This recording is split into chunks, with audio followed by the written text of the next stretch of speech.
बिल्कुल ठीक है, परफेक्ट। रेस्ट।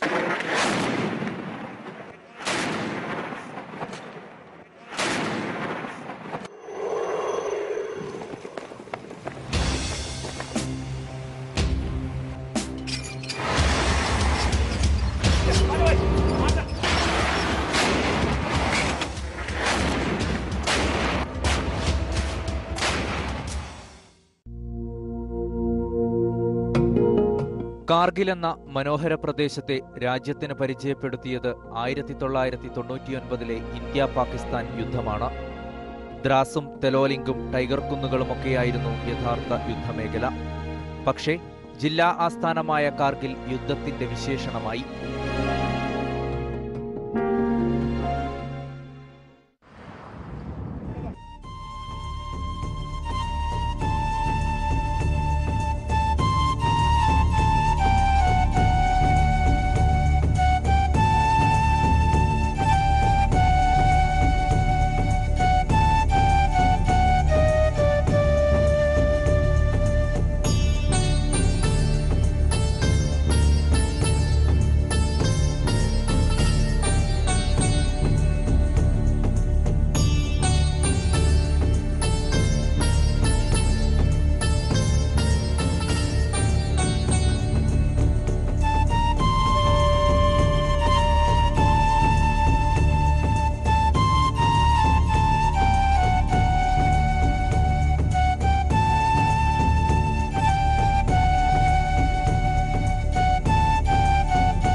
ശ്രീനഗറിൽ നിന്ന് ലഡാക്കിന്റെ ആസ്ഥാനമായ ലേയിലേക്കുള്ള ദേശീയപാത 1 പാതിവഴിയിലാണ് കാർഗിൽ.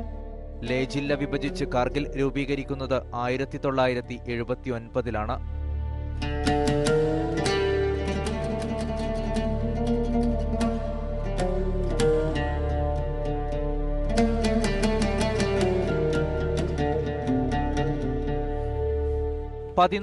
ചതുരശ്ര കിലോമീറ്ററിലേറെ വിസ്തൃതി. ജനസംഖ്യ 2011 സെൻസസ് അനുസരിച്ച് 1,43,888. ഷാർദു, ശ്രീനഗർ, സാംസ്കാർ എന്നീ താഴ്വരകളും സിന്ധു, സുരു നദികളുമാണ് അതിർത്തി നിർണയിക്കുന്നത്. ഉറുദു, ഹിന്ദി, ലഡാക്കി എന്നിവ പ്രധാന ഭാഷകളും. ആസ്ഥാനമായ കാർഗിലിനു പുറമെ 127 ഗ്രാമങ്ങളുണ്ട് ജില്ലയിൽ. 2 ആൾതാമസമില്ല. ഹിമാലയ പർവ്വതനിരകളുടെ ഹൃദയഭാഗത്ത് സമുദ്രനിരപ്പിൽ നിന്ന് 2704 മീറ്റർ ഉയരത്തിലാണ് കാർഗിൽ. മഴനിഴൽ പ്രദേശം. മഴമേഘങ്ങൾ പർവ്വതത്തിന്റെ മറുവശത്ത് തടഞ്ഞു നിർത്തപ്പെടുന്നതിനാൽ മഴ നന്നേ കുറവ്. കാലാവസ്ഥ ചൂടല്ല.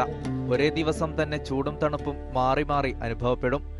വേനലിൽ ഉയർന്ന താപനില 35 ഡിഗ്രി സെൽഷ്യസ് ആണ്.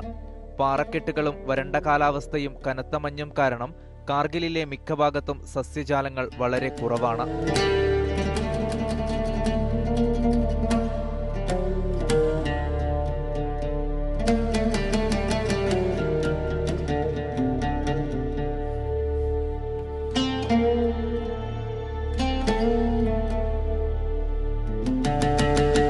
ആയിരത്തി 1999 യുദ്ധത്തെക്കുറിച്ച് വിദൂരമായ ഓർമ്മകളെ ഇന്ന് ഇവിടത്തുകാർക്കുള്ളൂ.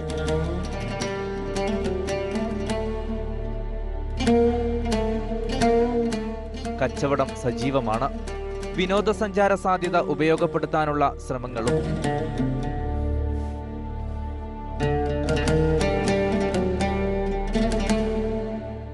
ആപ്രിക്കോട്ടാണ് കാർഗിലിലെ പ്രധാന കൃഷി. ആപ്രിക്കോട്ട് പഴുക്കുന്നതോടെ താഴ്വര ഓറഞ്ച് നിറമാകും.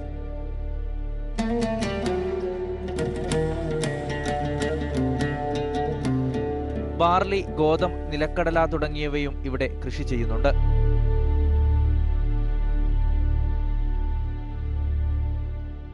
കാർഗിലിലെ കാർഷികാവശ്യത്തിന് പ്രധാനമായും വെള്ളം ലഭിക്കുന്നത് സുരു നദിയിൽ നിന്നാണ്. മഞ്ഞുമല ഉരുകിയൊലിക്കുന്ന വെള്ളവും ഉപയോഗിക്കുന്നു. വെള്ളത്തിന്റെ ലഭ്യതയെ ആശ്രയിച്ചാണ് ആളുകൾ വീട് വെക്കുന്നത്.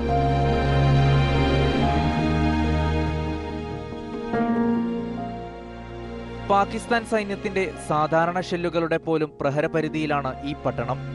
ആക്രമണത്തിന്റെ ലക്ഷ്യമാകാതിരിക്കാൻ 1.5 ആൾ പൊക്കത്തിൽ മതിലുകളുണ്ട് പ്രധാന റോഡുകളിലെല്ലാം. മുട്ടിന് പട്ടാള ബാരക്കുകൾ, യുദ്ധത്തിൽ മരിച്ച ജവാന്മാരുടെ സ്മാരകങ്ങളും.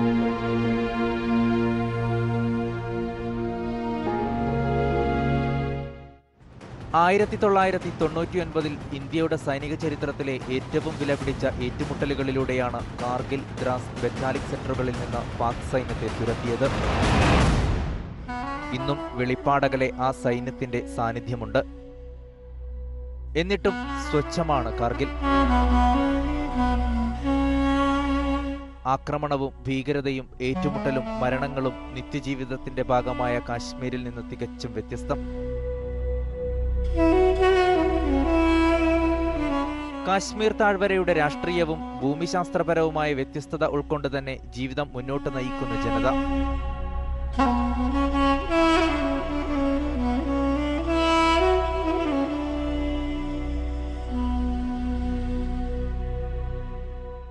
കാശ്മീരിലെ എന്നല്ല, ഇന്ത്യയിലെ തന്നെ ഏറ്റവും സമാധാനപൂർണമായ ജീവിതമാണിവിടെ.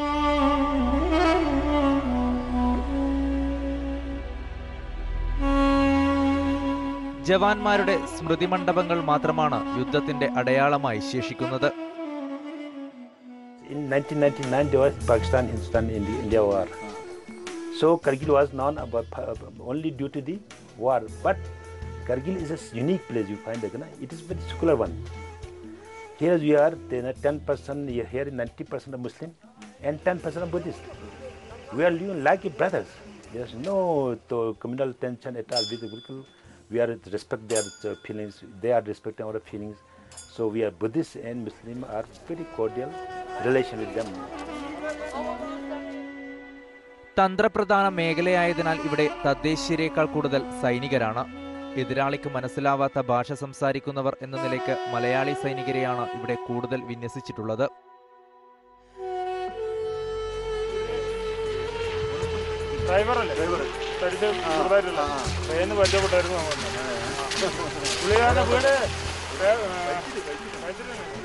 കാർഗിലിലെ ജനങ്ങൾ എന്നും ശാന്തിയും സമാധാനവും ആഗ്രഹിക്കുന്നവരാണ്. ഇവർ വളരെയേറെ കഷ്ടപ്പെട്ട ഒരവസരമുണ്ടായിട്ടുണ്ട്. 1997 ഷെല്ലിംഗ്, ഇന്ത്യ പാകിസ്ഥാൻ ഷെല്ലിംഗ്, അതുകൂടാതെ 99 യുദ്ധം, കാർഗിൽ വാർ, ഇതിലെല്ലാം ഏറെ കഷ്ടത അനുഭവിച്ചവരാണ് കാർഗിലിലെ ജനവിഭാഗം. ഞങ്ങൾക്ക് പോലും പലപ്പോഴും ബങ്കറുകളിൽ ജീവിക്കേണ്ടി വന്നിട്ടുണ്ട്. ഇവിടെ കുട്ടികളെ താമസിപ്പിച്ച് ഹോസ്റ്റലുകളിൽ വെച്ച് അവരെ പഠിപ്പിക്കേണ്ടി വന്നിട്ടുണ്ട്. അപ്പോൾ ഈ സാഹചര്യങ്ങളിലെല്ലാം ഇന്ത്യ ഗവൺമെൻറ് ഇവരെ ഏറെ സഹായിച്ചിട്ടുണ്ട്.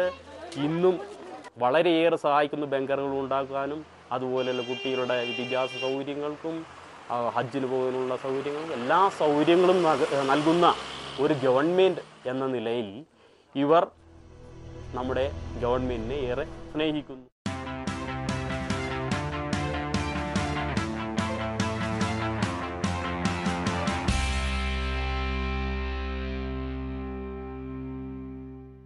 കാശ്മീർ താഴ്വര മുതൽ കൊങ്കൺ തീരം വരെ എത്രയേറെ വൈവിധ്യങ്ങൾ, എത്രായിരം സംസ്കാരങ്ങൾ, ആചാരങ്ങളും ആഘോഷങ്ങളും സമ്പന്നമാക്കുന്ന മഹത്തായ ഭാരതീയ വിവാഹ മുഹൂർത്തങ്ങൾ. ജീവിതത്തിലെ ഏറ്റവും സുന്ദരമായ മുഹൂർത്തം മലബാർ ഗോൾഡ് ആൻഡ് ഡയമണ്ട്സിനൊപ്പം. Malabar Gold and Diamonds, celebrate the beauty of life. Development surpassed by controversies. Consensus, not controversy. Present ground reality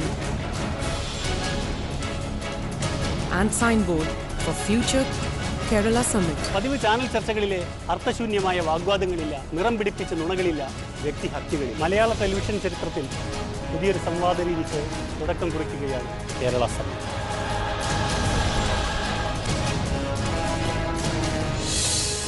ശനി രാത്രി 10 മണിക്ക്.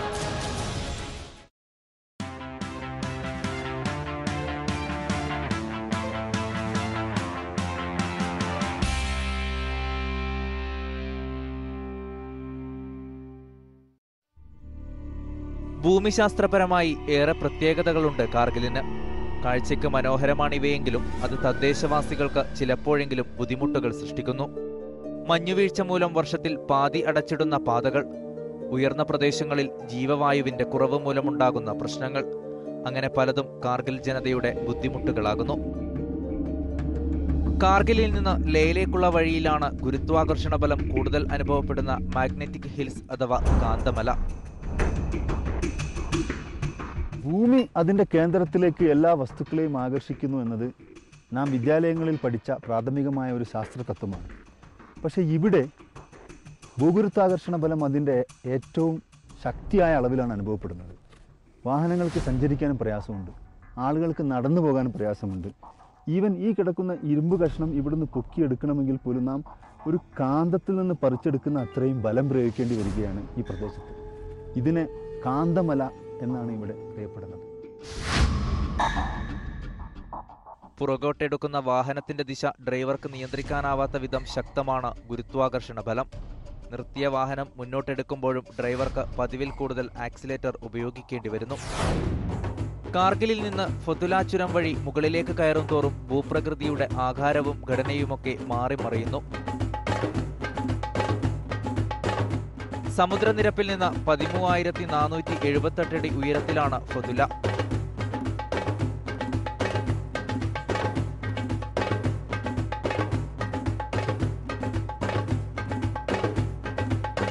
അന്തരീക്ഷത്തിൽ ഓക്സിജന്റെ അളവ് കുറഞ്ഞു വരും. ഈ പ്രദേശങ്ങളിൽ ആദ്യമായി വരുന്നവരോട് ഏറ്റവും കുറഞ്ഞത് 48 മണിക്കൂറെങ്കിലും വിശ്രമിക്കാൻ ഡോക്ടർമാർ നിർദ്ദേശിക്കുന്നു. പ്രാണവായുവിന്റെ കുറഞ്ഞ അളവിനോട് ശരീരത്തെ പൊരുത്തപ്പെടുത്താനാണിത്. ലോകത്തെ ദുഷ്കരമായ മലമ്പാതകളിൽ രണ്ടാമത്തെ സ്ഥാനത്താണ് സമുദ്രനിരപ്പിൽ നിന്ന് 3567 മീറ്റർ ഉയരത്തിലുള്ള സോജില്ല ചുരം. ചുരത്തിലെ 35 കിലോമീറ്റർ ഒറ്റയടി പാതയാണ്. ഇത് കയറി വേണം കാർഗിലിലെത്താൻ. കാലത്ത് താഴേക്കും ഉച്ചയ്ക്ക് ശേഷം മുകളിലേക്കുമാണ് ഗതാഗതം. അതും ജൂൺ മുതൽ ഒക്ടോബർ വരെ മാത്രം. യാത്രാ നിരോധം ഏതു സമയത്തും പ്രഖ്യാപിക്കാം. റോഡിൽ പട്ടാള വാഹനങ്ങൾക്കാണ് മുൻഗണന. മഞ്ഞുകാലമായാൽ 6 മാസത്തേക്ക് ഈ പാത അടച്ചിടും. കാർഗിൽ ഒറ്റപ്പെടും. സോജില്ല ചുരത്തിന്റെ ഏറ്റവും അടുത്തുള്ള ജനവാസ പ്രദേശമാണ് ദ്രാസ്. ഏറ്റവും തണുപ്പ് കൂടിയ ലോകത്തെ രണ്ടാമത്തെ ജനവാസ കേന്ദ്രവുമാണ് ഈ മേഖല. ശീതകാലത്ത് -48 വരെ കുറയും താപനില. ഒക്ടോബർ മുതൽ കാലാവസ്ഥ മാറിത്തുടങ്ങും. മിനിറ്റുകൾക്കുള്ളിൽ അസാധാരണമായ മാറ്റങ്ങൾ. മഞ്ഞുവീഴ്ചയ്ക്ക് ശേഷം സോജില്ല ചുരം ഗതാഗതത്തിന് തുറന്നുകൊടുക്കുമ്പോൾ ലോറി, ട്രക്ക് തുടങ്ങിയ വലിയ വാഹനങ്ങളാണ് ആദ്യം കടത്തിവിടുക. വലിയ ചക്രങ്ങൾ മഞ്ഞിലൂടെ സഞ്ചരിക്കുമ്പോഴുണ്ടാകുന്ന ചാലുകളിലൂടെ ചെറിയ വാഹനങ്ങൾ കടന്നുപോകും. മഞ്ഞിലൂടെ വാഹനം ഓടിക്കുമ്പോൾ ആക്സിലേറ്റർ പരമാവധി കുറച്ചുപയോഗിക്കണമെന്നാണ് പോലീസിന്റെ ഉപദേശം. ഇറക്കത്തിൽ ക്ലച്ച് ഉപയോഗിക്കണം. കയറ്റത്തിൽ മറ്റു വാഹനങ്ങൾ പോയ ചാലിലൂടെ പോകണമെന്നും നിർദ്ദേശിക്കുന്നു.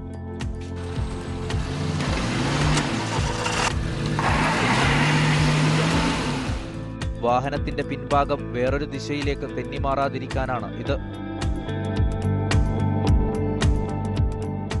ഇവിടേക്ക് തണുപ്പുകാലത്തേക്കുള്ള ഭക്ഷണ സാധനങ്ങളുമായി വരുന്ന വാഹനങ്ങൾ നവംബർ പകുതിയോടെ ചുരമിറങ്ങാറാണ് പതിവ്. പൊടുന്നനെ മഞ്ഞുവീഴ്ചയുണ്ടായതുകൊണ്ടോ മറ്റോ വഴിയിൽ കുടുങ്ങിയാൽ വാഹനം ഉപേക്ഷിച്ച് ഡ്രൈവർ മടങ്ങും. ഇങ്ങനെ വഴിയിൽ കുടുങ്ങുന്നവരെ പലപ്പോഴും സൈനിക ഹെലികോപ്റ്ററിലാണ് തിരിച്ചു കൊണ്ടുവരാറുള്ളത്. ഉപേക്ഷിച്ച വാഹനങ്ങൾ മഞ്ഞുമൂടി നശിക്കും. അടുത്ത കൊല്ലം ചുരം നന്നാക്കുന്ന ബുൾഡോസറുകൾ മഞ്ഞോടുകൂടി വാഹനങ്ങളെ താഴോട്ട് തള്ളിവിടാറാണെന്ന് ഇവിടുത്തെ ഡ്രൈവർമാർ പറയുന്നു.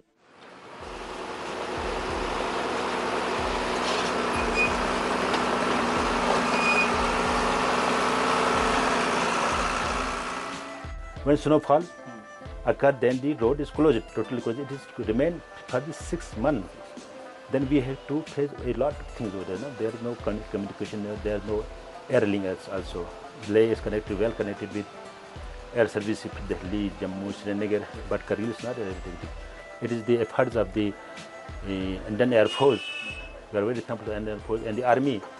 They are flying on the basis of humanitarian ground. സോജില്ലാ ചുരത്തിൽ തുരങ്കം പണിയണമെന്നാണ് ഇവിടത്തുകാരുടെ അടിയന്തര ആവശ്യം.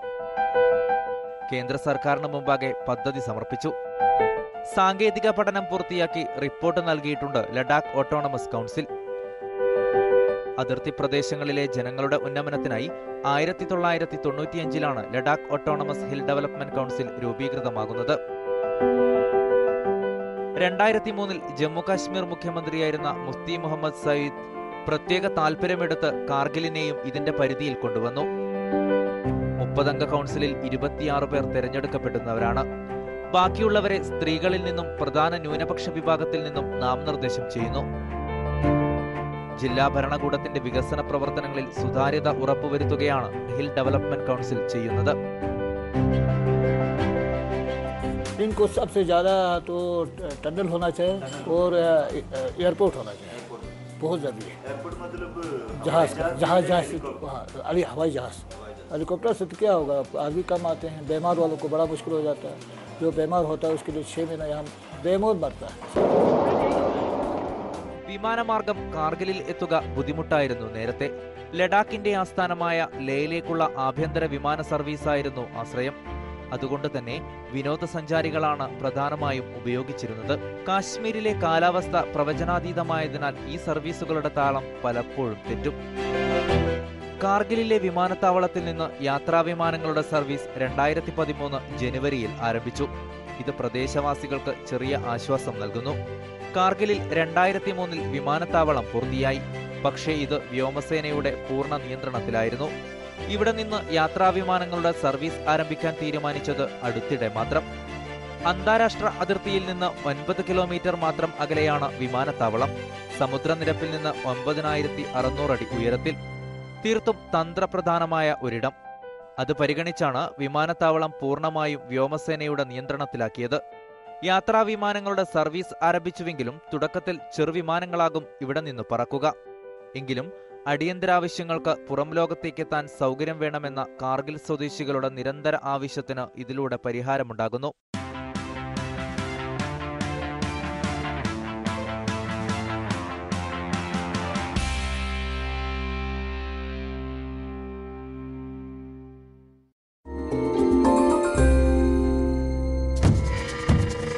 റിപ്പോർട്ടേഴ്സ് ഡയറിയിലേക്ക്. ഈ തോട്ടങ്ങളാണ് അധികൃതർ തുച്ഛമായ വിലയ്ക്ക് വിറ്റ് തുറക്കുന്നത്. ഇത് ആലപ്പുഴയിലെ കൊമേഴ്സ്യൽ കനാൽ. ഈ കര ഇനി എത്ര നാൾ ഇങ്ങനെ ബാക്കി നിൽക്കും?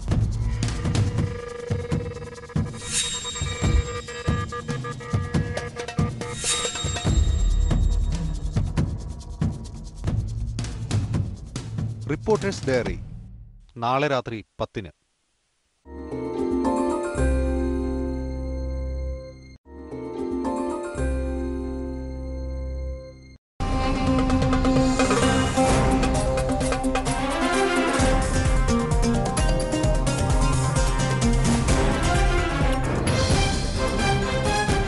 പ്രവാസത്തിന്റെ നേരും നന്മയും, പ്രവാസികളുടെ സ്വപ്നങ്ങളും പ്രതീക്ഷകളും, ഗൾഫ് ലോകത്തെ വിശേഷങ്ങളുമായി മീഡിയ വണ്ണിൽ എല്ലാ ദിവസവും രാത്രി 11-ന് ന്യൂസ് 1 മിഡിൽ ഈസ്റ്റ്.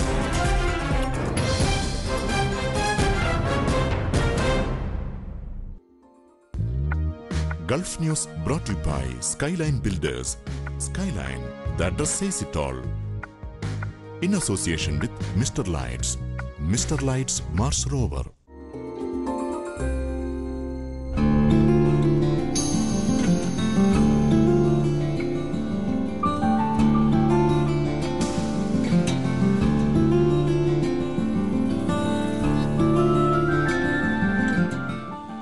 പാചകം ഒരു കലയാണ്.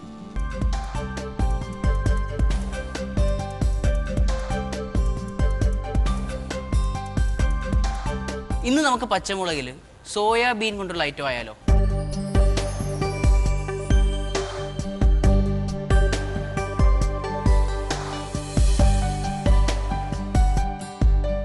എങ്ങനെയുണ്ടെന്ന് നോക്കാല്ലേ?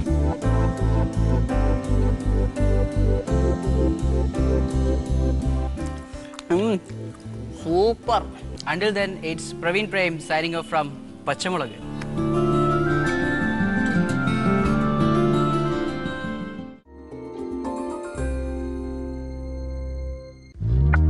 Dios Pachamulagu brought to you by Dios. Fast and healthy cooking Dios തന്നെ വേണം. Dios Fine Living.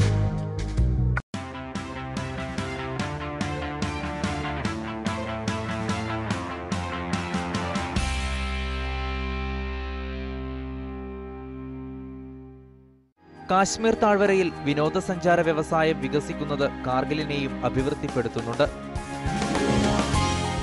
ജനങ്ങളുടെ പ്രധാന വരുമാന മാർഗമായി ടൂറിസം മാറി. എന്നാൽ മേഖലയുടെ പ്രകൃതിയെ ഇത് നശിപ്പിക്കുന്നുവെന്ന് ആളുകൾ പറയുന്നു. ചിലവ് കുറവായതുകൊണ്ട് ധാരാളം ആളുകൾ ഇങ്ങോട്ട് വരുന്നുണ്ട്. എല്ലാവരും ഇവിടുത്തെ പരിസ്ഥിതിയുടെ പ്രത്യേകതയെപ്പറ്റി അറിഞ്ഞവരല്ല. അതുകൊണ്ട് തന്നെ ആളുകൾ മാലിന്യങ്ങൾ പുറന്തള്ളുന്നു.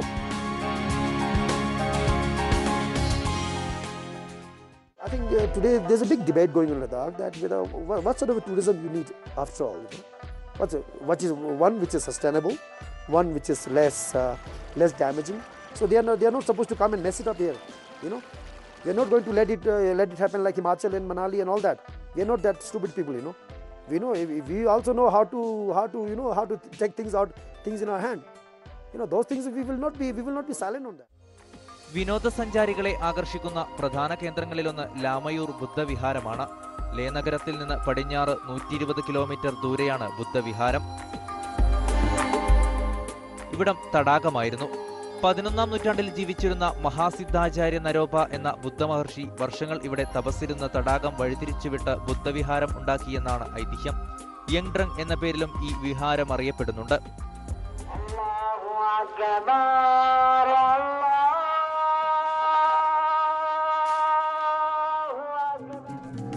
15ാം നൂറ്റാണ്ടിലാണ് കാർഗിലിൽ ഇസ്ലാം എത്തുന്നത്. ഷംസുദ്ദീൻ ഇറാഖി എന്ന ഷിയാ പണ്ഡിതനും സംഘവും ഇസ്ലാം പ്രചരിപ്പിച്ചു. ഇവർക്ക് മുമ്പേ ഖ്വാജ നൂർബക്ഷ് കാർഗിൽ സന്ദർശിച്ചുവെന്നും ഇസ്ലാമിക പ്രബോധനത്തിൽ ഏർപ്പെട്ടുവെന്നും ചരിത്രകാരന്മാർക്ക് അഭിപ്രായമുണ്ട്. കാർഗിലിലെ പഴയകാല മുസ്ലിം പള്ളികൾ നിർമ്മിച്ചിരിക്കുന്നത് ടിബറ്റൻ സാങ്കേതിക വിദ്യ ഉപയോഗിച്ചാണ്. പുതിയവ അറേബ്യൻ ഇറാനിയൻ രീതികളിലും.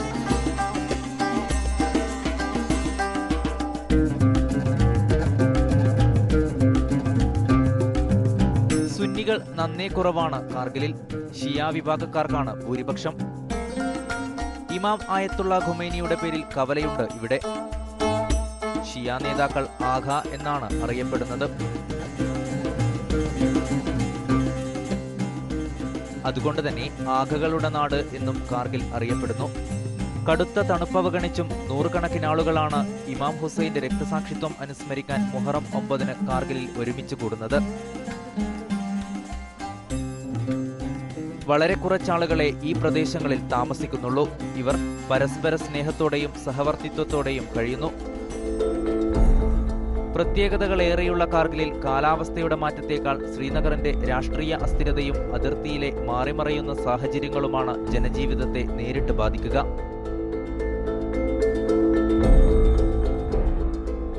കാർഗിലിലെ ജവാന്മാരുടെ രക്തസാക്ഷിത്വത്തിന്റെ പേരിൽ രാഷ്ട്രീയ പാർട്ടികൾ ഒരുപാട് കാപട്യ പ്രചാരണങ്ങൾ നടത്തിയിട്ടുണ്ട്. പല പാർട്ടികളും തങ്ങളുടെ തീവ്ര രാഷ്ട്രീയം ജനങ്ങളിലെത്തിക്കാൻ യുദ്ധത്തെ ദുരുപയോഗം ചെയ്തു. ജവാന്മാരുടെ ശവപ്പെട്ടികൾക്ക് പോലും കിമ്പളം പറ്റിയ അഴിമതിയുടെ ഓർമ്മയും കാർഗിൽ എന്ന പേര് നമ്മുടെ മനസ്സിലേക്ക് കൊണ്ടുവരുന്നു. രാജ്യരക്ഷ വരെ സങ്കുചിത താൽപര്യങ്ങൾക്ക് വേണ്ടി ഉപയോഗിച്ച പാർട്ടികളും ഉദ്യോഗസ്ഥരും എല്ലാ വർഷവും മെയ് 26 കാർഗിൽ വിജയ് ദിവസ് ആഘോഷിക്കാൻ മുൻപന്തിയിലുണ്ടാകുകയും ചെയ്യും.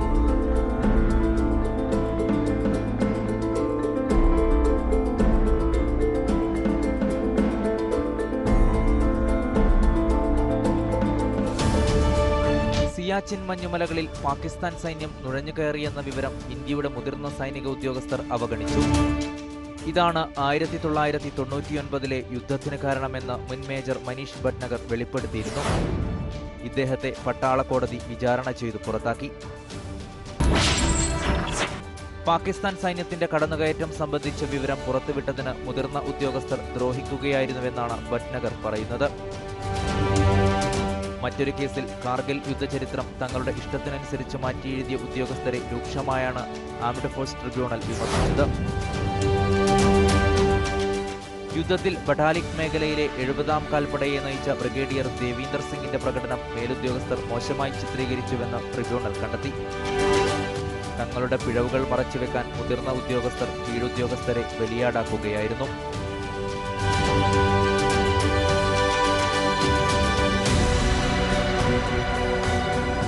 ഭീഷണി ഒരു പ്രത്യേക രാഷ്ട്രത്തിൽ നിന്ന് മാത്രമല്ലെന്ന് അതിർത്തിയിൽ നടക്കുന്ന സംഭവ വികാസങ്ങളിലൂടെ ഇവർക്കറിയാം.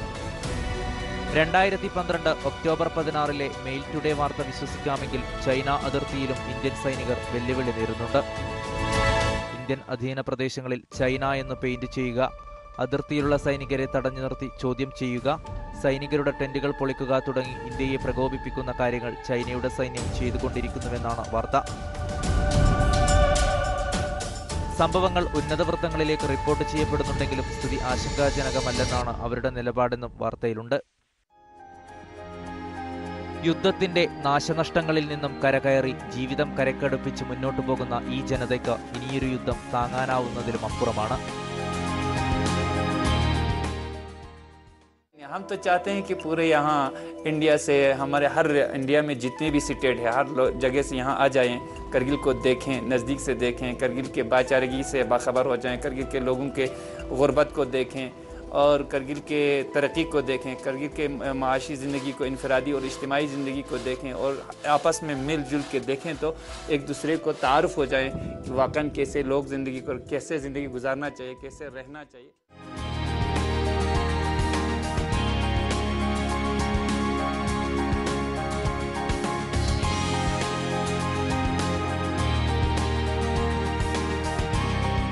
മാത്രമല്ല അതിർത്തിയിൽ ഇനിയൊരു പ്രശ്നം ഇന്ത്യക്കും ശുഭകരമല്ല. യുദ്ധത്തിന്റെ രാഷ്ട്രീയം എന്തുതന്നെയായാലും അവ സമാധാനം കൊണ്ടുവന്ന ചരിത്രമില്ലല്ലോ.